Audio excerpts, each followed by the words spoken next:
Good evening, chefs. Today we're making homemade kimchi. It's a little bit more work than grabbing a jar at Costco, but trust me, the flavor is far better, and more importantly, it's cheaper. In this economy, saving a few bucks is always a win.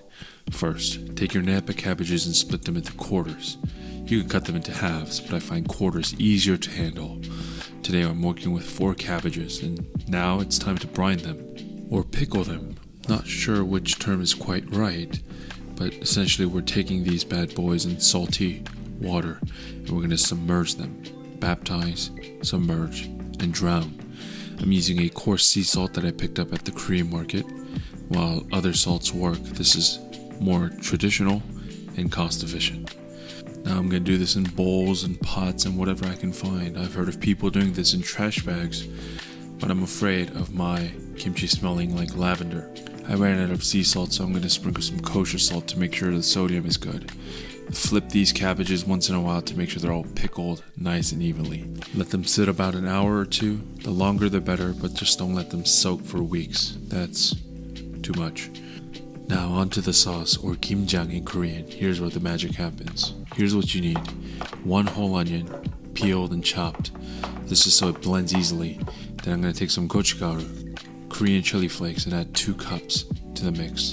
I'm going to add a cup of water, 4 tablespoons of kosher salt, or a quarter cup if you're better at math than I am, 4 tablespoons of sugar, again a quarter cup if you're better at math than I am, 4 tablespoons of vinegar, 2 tablespoons of soy sauce, and then I'm going to add 3/4 of a cup of fish sauce. This is anchovy base, ideally, and I bought this from the Korean market as well. To which I'm going to add half a cup of ginger. I'm not sure what that exactly means, and so I'm going to eyeball it. And finally, a crap ton of minced garlic. 30 cloves of garlic is what the recipe calls for. It sounds like a lot, but we're making enough kimchi to last for a while.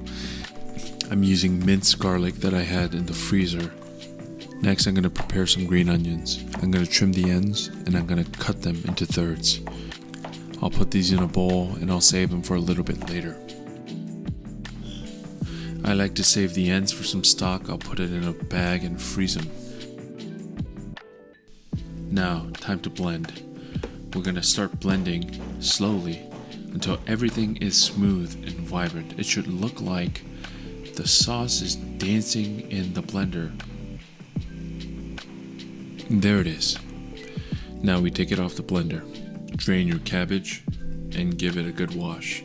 Squeeze out the excess water and bring a large bowl for the sauce.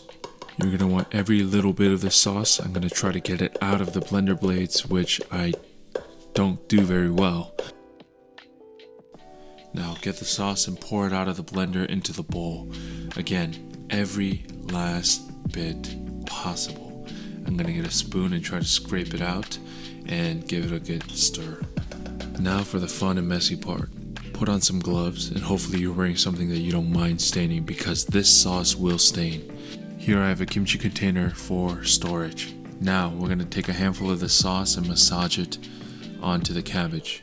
We're going to massage it into every leaf, making sure each layer is coated. Now don't stress too much. Kimchi is pretty forgiving, but the more thorough you are, the better it'll taste. The goal is to aim for a rich, reddish, orange color throughout. It should look like kimchi.